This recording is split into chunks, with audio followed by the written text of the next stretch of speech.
It says our meeting is being live streamed. So, and we are live here on Instagram. I think for the first time ever in our life, we might actually be getting this restream thing happening. So in just a moment here, Alegre is going to join me here on Instagram, and she's already here with me on what looks like our live stream to Zoom, from Zoom to Facebook and YouTube. So fingers crossed this actually worked. If you've been following us for the last few Wednesdays, you know that we've been attempting for a while now, and it hasn't quite worked out. So we'll see. Yay, fingers crossed. But hopefully you're seeing us live right now on Facebook and YouTube. And if you are on Instagram, Alegre will be joining us any second. Welcome to our Wednesday 9:30 a.m. Pacific chat, where we answer your questions and we share with you what's going on with us. And we love to hear about your wins and your challenges. Hey, Alegre's with us on yay. Everything. She's with us on everything now, with us on Instagram and on hopefully YouTube and Facebook. And we'll find out later if that's happening. Right. Yay. Learning new things, stretching out of our comfort zone, blah, blah, blah. It's the only way to grow. Hello, everyone. I learned this new thing yesterday, which, that there's imagine the rings, like you have a ring around you, that's your comfort zone, right? And then like the next ring out is your challenge zone. And then the next ring out after that is the overwhelm zone. And so like you want to be like in that center ring, right? Or at least you want to dip into that center ring often enough. Maybe you can come back and retract into your comfort zone, but you don't want to live in your comfort zone. Right. You don't want to stretch out into your overwhelm zone, which has absolutely been my morning. So my morning has been an overwhelm zone. So yay. Oh, sorry to hear. Yeah, but it's what's happening. Well, so we are Beyond Your Wildest Dreams. And for those of you who are seeing us for the first time, say on YouTube or Facebook, Natascha and I are all about empowering moms and caregivers to prioritize themselves, save time, and accomplish their goals by harnessing the power of planning. And we have soon to be 3 books, currently 2. Our third one drops on Friday, June 2nd. I can't show you the picture because I don't have don't have the book yet. I should be getting it any day now, but yay. Our books are all short reads and they're all workbooks for 2 reasons. One, because we like to go through those 400-page books so you don't have to. And then we just give you the best tidbits. Just the best of the best. But pass through our way of explaining things, because I think that's one of our superpowers. Natascha and I, is we're really good at explaining things to other people. And we make them workbooks because in our multi-decades of being educators, we know that you learn best when you're doing.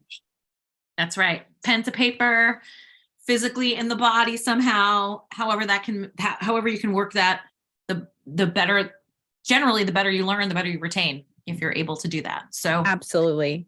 Yay. So, we're super excited. Book number 3, Alegre, like what? Yeah. So really quick, book number 1, Rock Your Morning. For the person who says, I don't have a single moment to prioritize myself, this is the book for you. This will walk you through how to create a morning ritual. We don't tell you what to put in it. We just tell you how to make it because it's different for everyone. Book number 2, if you feel like you take care of yourself, but your to-do list is just like never ending, then this is the book for you, 3, 2, 1, Done. We talk about the 3 common mistakes that everyone makes. We both have made these mistakes. That's why we know they exist. And really, this book is really so much of just us creating, because there's a little bit more literature out there about morning rituals, not so much about this. And we really consolidated some different strategies, productivity strategies, to help you tackle specifically your project list. And then our third book is called Rock Your Mission, 3 Steps to Clarity and Buy-in with Your Family. Because Natascha and I frequently get this question in our courses, which is, I'd love to prioritize myself. I'd love to focus on my goals, but how do I get buy-in from my family? The big question. Big question. Yeah. Yeah. And we get it. That's part of why it's so hard to move your own goals forward when you're a caregiver, because other people have claims on your time. And the way I like to explain it to people is anytime you get more than one person together, you're going to have differences of opinion. It could be about how bright the room is, the temperature of the room, how loud the music is. I like no music when I'm doing stuff. What? I like no music. I like no music when I'm doing stuff, and I'm sort of the odd person out in our family. And so what a family mission statement helps you do is it helps you agree upon the environment that you want to create for your family. And it just gets you literally onto the same page, because our goal is for you to create a single page that helps to guide your family. Right. And it's not just about like the physical environment, like whether you play music or not, right, or where the thermostat is set, but also just the overall tenor, or, where you want it to head as a family. And it helps you as a family, like kind of does like the pre-work or the legwork. So when your family comes to like faced with certain opportunities or choices and stuff like that, you've already done the deep dive into what are we about, what are our values, right. And that kind of, so you don't have to necessarily like reinvent the wheel every time something comes up. And it could be something as simple as like, hey, do we take this weekend to go on this camping trip, or do we stay home for it? It could be something along those lines, or it could be much bigger ideas and values, like, do we take this new job opportunity that has arisen for mom and move across the country or to a different country or something like that? Or, and it could be something as simple as like which birthday party do we go to? Or do we go on this, do we keep our commitment to this, family obligation, or do we now go to this new fun birthday party? Like, so little questions and big questions. And also, where you keep the thermostat. To some degree. Right. Because I mean, thermostat, right? You might not think about thermostat in terms of temperature, but you might think about thermostat in terms of conservation, right? Because conservation of natural material and capital resources is one of our family's values. And so anytime we're, turning on the climate control, we do think about that. Like, what is the temperature we want to set it at so that we're conserving resources and comfortable? Because like there's sort of that point where you're like, I'm on the verge of being uncomfortable. Okay, then we're not asking. Do I put on a sweater, or do I turn up the heat? Right. Yeah. And at least for heat, it's pretty easy. Usually we put on a sweater. Yeah. Right. But AC can be different and a little different. Yeah. But establishing your values is so key when it comes to creating boundaries, right? People always say that they have trouble. Many people have trouble saying no to things. That's a common affliction, right? We want to take advantage of everything, and there's so many opportunities. But when you're clear about your values, it makes your yeses and nos that much easier, so that they're not taking up brain power and you're not like, oh, I don't know what to do. Right. And this having that understanding ahead of time, or at least, having it fleshed out to some degree. And Alegre loves to say that this idea of a family mission statement is a living document, much like our Constitution, right? So, you can come back and revisit things, and like maybe values and principles and things that you were valuing like a decade ago is maybe not as, relevant, or things have shifted, so it is a living document. It's not like, we said this 10 years ago and now we're gonna, stick to it no matter what. There's always an opportunity to go back and reevaluate. Absolutely. And my husband and I were both reading Stephen Covey's 7 Habits of Highly Effective People about a dozen years ago. And Stephen Covey is the one who really recommends the value of a family mission statement. And it resonated with both of us. It's been a while since I read the book, but as I recall, there wasn't direction on how to do it. So that's where our book kind of takes it out of practice and just gives you very straightforward steps on figuring out your what, your why, and your how. Because a lot of people might say what they want in life, right? Like, I want to write a book. But then they don't connect their what with their why. Like, I want to write a book because I feel like I have valuable life lessons to share with the world, right? And then even fewer people connect the what, the why, and the how. And the how is like, I'm going to write a book next year by writing 1,000 words a day, 4 days a week. right? That's the how. And that's what we really take you through is the what, the why, and the how, and how to get there. And when you go through that whole process of the what, the why, the how, you have a much higher chance of success in creating this environment for your family, right? Whether it's an environment of generosity or an environment of knowledge or an environment of tolerance, whatever the environment is that you want to create. Because again, we don't tell you what to create. We just tell you Right. how to create it. Yeah, absolutely. Right. Yeah, because guaranteed my family mission statement will definitely look different than yours and Absolutely. different than so they're just, it's what your family values. And it's fun. You mentioned Stephen Covey. I think it's And Covey.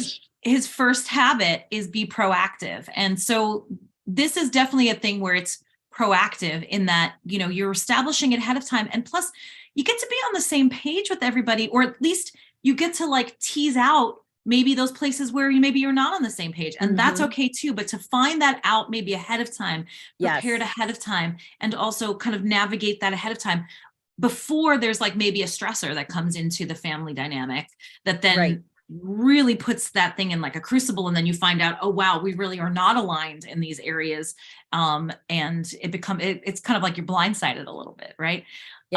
So it just helps in a lot of ways. Plus, I have definitely, maybe some of you can relate to this. I definitely had this feeling of like, my husband and I got married and we found ourselves having a baby within that first year, which was not necessarily like the plan per se. Right. But, and so, some of you, so you're hanging on for dear life in the first year of parenting. Right. And then we did plan our next child too. So there was all of this to say is that, sometimes it just feels like we're letting life come at us and we're reacting to it, right? And so this feels more like, okay, and you're a family, and you probably I shouldn't say probably, you already are living by your values and beliefs, whether you're aware of it or not. It's just a great way a family mission statement is a great way for everyone to get buy-in, as Allegra said earlier, and get on board with like the same vision. And, this can be used for, your kid coming home way past their curfew, and it's like, let's take a look at what our family values is like, maybe integrity or being your word is one of the things that your family values. And you can talk about that. So it is in a way, it's a version of, in a way, I used to joke about like my kids, when I would tell them it's 5 minutes left on the playground and we have to leave in 5 minutes. And then I'd say, okay, it's time to go. They wouldn't listen to me. But if I took my iPhone out, made a 5-minute alarm, and then the alarm starts going beep, beep, beep, beep, beep, beep, beep, I'm like, guys, the alarm, we got to go. For some reason, they'd listen to my iPhone and not me. So like sometimes as a parent, like it's good to have kind of backup in a way. And it's like, hey, here's our family mission statement. We all talked about this. We agree that this is a good thing. Let's think about it. And it's not so much to, like shuffle off the responsibility of you as a parent, but also like to highlight, hey, we all agreed on this. It's almost kind of like that iPhone alarm for me anyway, where it's kind of like, let's look at what we said we were going to do. Absolutely. And so it just kind of gives you backup in a way. Well, and there's one thing we always talk about, this axiom that a couple of productivity experts are credited with, which is 1 minute of planning saves you 10 minutes of doing, right? And so the time that you spend creating your mission statement is going to save you time in terms of, right, establishing your boundaries. What are going to be your easy yeses and easy nos? Maybe even diffusing family arguments. Like one of our values has to do with effective communication. And so when one of us is becoming ineffective in our communication style, we can say like, hey, why don't we just take a time out, cool off? We have this value of effective communication. We know that right now we're triggered and we're not going to say anything useful. And it just saves you all that hurt and anguish and time wasted, So that's really clear. And the other thing too, though, about values is that, I think a lot of us might be living, not a lot of us might be, a lot of us end up living the values that we were raised with just because it's the only thing that we know. And maybe you want to change the values that your family, your new family, right? Not the family of your birth, but the family that you're creating wants to live. And, we love to tell the story about Ben Franklin. When Ben Franklin, love me, my Ben, when he was 20 years old, he did not like who he was. He said he drank too much. He cursed too much. He spent too much. And he decided that he wanted to work on becoming the person he wanted to be. And the way he did this was coming up with his list of values and then ranking how he did in living those values from day to day. And eventually he did away with the system because he became the person he wanted to be. So whatever values you're currently living, just know that you can shift them. It's completely up to you, the values that you choose to live by. Yep. And just getting clear about them can be enough sometimes. And recognize like maybe you already are living a lot of the values. And so yay, gold star, good for you. And maybe there's some places where you want to pump them up a little bit. But like Allegra said, like we're already living our values and we're already living our beliefs. Like that's already happening. We're already doing that. You know, as a human being moving through this plane of existence, how you're showing up is already you showing up as how you believe, right? So why not get clear on that? And then why not get clear on that as a family too? Mm-hmm. You know, whether things were expressly communicated to you as a kid about like, here's our family and what we're about, or they were unconsciously or, you know, silently communicated, we still got the message, you know? Yes. So I think, you know, like I was saying a moment ago, like we kind of hit the ground running with a family, my husband and I, to some degree, and we didn't really, you know, he and I were aligned in a lot of values and we did a lot of that kind of work with just us as a couple. But as far as like, and we for sure have little axioms that we say to our kids and so forth. But this is like next level with getting your kids to, if they're of the age where it makes sense to involve them in the process. How brilliant to be able to have them feel like they have ownership too about what the family is about and where it's going, you know, and that's so huge for kids to feel like they have agency. Yes. And that they have the ability to make changes or be heard or, you know, have what their opinion is matter inside of the family. Of course, you as the parent, you know, you're in a position, you have positional authority, you know, and so that's important. That doesn't go away, but, you know, to have the kids feel like and know that their opinion matters and who they are and how they show up matters and that they get to have say in some of this is important. Yeah, you're stimulating and reinforcing growth mindset with them through this process. Mm-hmm. Absolutely. So this book, Rock Your Mission, comes out on Friday. You can actually buy it now. It's available for pre-sale for $3.99. The print edition will also go live at the same time on Friday.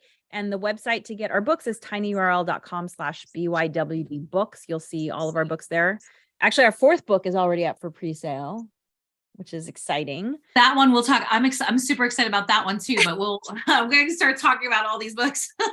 Right. So I know, but we'll talk more about that one in a little bit, you know, coming as it gets closer. But if you want to peek, look at the URL because it's already up there for pre-sale. It's already up there for pre-sale. And yeah, we've been talking about this book for over a year. So we're super excited. Mm-hmm. Close to a year. So for sure. Mm-hmm. And also, to find out anything else about us, visit our website, bywdreams.com. You know, I'm going to say it again, just because if we're on YouTube. So the URL for our books is tinyurl.com/bywdbooks. And our website is bywdreams.com. So you can find out more there. And I can't wait to start seeing people's mission statements. I think it is a way more powerful tool than I thought it would be when we came up with it almost 11 years ago now. It has played a really critical role in our development, both as a couple, because our daughter was really young when we developed it. So it really helped to reinforce who we wanted to be as parents. And now that our daughter's older, it really does guide our family. And, you know, it went from existing on a piece of paper to existing on a poster board with markers. You know, we tried to make an arts and crafts project out of it. And then once we reevaluated it like 2 or 3 years ago, we said, would we change anything? And when we just said no, we actually had someone paint it onto a canvas and put flowers around it. So it hangs in our living room, like a living dining room, like a piece of artwork. And it really has been such a critical part of who our family is. So when you think about it as a family unit, you know, it may sound like unromantic, but as a family, you are like a little business unit in a way, right? Or team, and I, right? like whether it sounds unromantic, but quite honestly, when you decide to cohabitate with someone, whether you make it a legal thing or not, you bring your financial worlds together too, right? And you wouldn't, every corporation and company out there has a mission statement that they live by, Yeah. and so, and again, it doesn't sound like romantic and fluffy and stuff, but the reality is that you're pulling together like you're making a little mini LLC or a corporation or something, and you're about something, whether it's intentional or not. So why not be intentional? And the mission statement, this Rock Your Mission, really helps guide you through that process on how to go ahead and create a mission statement. And I think you've used the term team too, right? Like your family's a 100%, team. Yeah. And teams have mission statements as well. Right. So I wish I had known about something like this when I got married. I mean, my husband and I were together for 5 years before we got married, so we knew each other pretty well. And then we were married for like another 7 years before we had our child. So we had established our culture but it was all by feel. I wish we had known this information earlier. I just feel like my child is going to really hit the ground running with her relationships if she, whatever relationship she chooses to have, because she's just going to have a much better sense. In fact, the other day, she was hanging out with somebody and she said, you know what? I don't have a lot in common with that person. I don't think I need to spend one-on-one time with them again. And I was like, wow. I was so impressed by that. For a tween girl to say, right? I mean, I don't think that would have even really occurred to me at her age, honestly, where I just would have been like, it's just one of those things where like, she's my neighbor or we're classmates. And so we just hang out. And, even if that person gets under your skin, like you still feel like you need to, that's amazing. I know. She's like, I'm proud of her. I know. Proud of her. Oh my gosh. Wait, I just want to share one other big parenting win, because I feel like this is the age where you're really starting to sort of see the payoff, right? And we were playing chess and she said, I think it's racist that white always goes first. And I said, well, I mean, I don't know what the origins of it, so I don't know if I would call it racist, but certainly it's kind of an unconscious bias, right? Like we have these terms like black sheep of the family, black male, like I work not to use those words, right? Like you can use other words. Someone's strong arming me. There's lots of other words you can use, right? Instead of those words. And she said, well, I just want to make it more fair. And so she has introduced a die into the chessboard. So there's always a die there. And so now we roll to see who goes first. And she said, that's brilliant. Brilliant. Yeah. I think this needs to be instituted in chess because it does seem awfully judgy and because who decides who gets to be what color, you know what I mean? Like initially. So then you always have, I guess, an advantage if moving first is an advantage, you always have that advantage. If you just happen to, like, I picked white, like, okay, great. I'm sure there's some process, right? When you get into tournaments and stuff, but must be. Yeah. She was like, this is more fair. And I was like, you're right. Yeah. Wow. I know, it's fantastic, right? My kids were watching this. I don't know how we wound up with this Jerry Lewis DVD in our house. Somehow it was shrink wrapped. It had never been watched. Like I have no idea. As a movie called Who's Minding the Store or something like that, right? And it has like this zany picture of him on the front. And so the kids have been like, we want to watch this. We want to watch this. So it's like this comedy from the 60s. And the kids popped it in and they're watching and they're laughing, but Billy's laughing. He's like, ha ha, misogyny. Oh, that's the patriarchy. And I was like, I couldn't stop laughing because I was just like, okay, and some of it was like an overreach, but I just was so happy that but even knows those words. Yeah. He's like, that's really misogynistic. Why does he have to be the breadwinner? And she, like, you know what I mean? Like, and I was like, that's a good question, bud. Yep. But he kept he's laughing and yelling out misogyny. Like, so, I feel you. I'm glad that our kids they have some kind of, they're a different lens. They're coming through seeing things a little differently for sure than when I was their age. 100%. Yeah. Well, so join us every Wednesday at 9:30 a.m. Pacific, 12:30 Eastern. We are going to moving to Thursdays in the fall, but for now, through the summer, we will be 9:30. Sometimes it might just be me. Sometimes it might just be Natascha because of travel schedules that are going to start happening. Yeah, summer's coming, and so we're all over the place, but you can catch us here. Hopefully this went well. We're gonna go check the rest of our platforms. And so if it went well, you will see us on YouTube Live, Facebook Live on our page, and here on Instagram. So we look forward, and feel free to always pop in with Q&As, any questions you've got, wins, or anything else. We're happy to see you every Wednesday right here. Yes. Have a great week.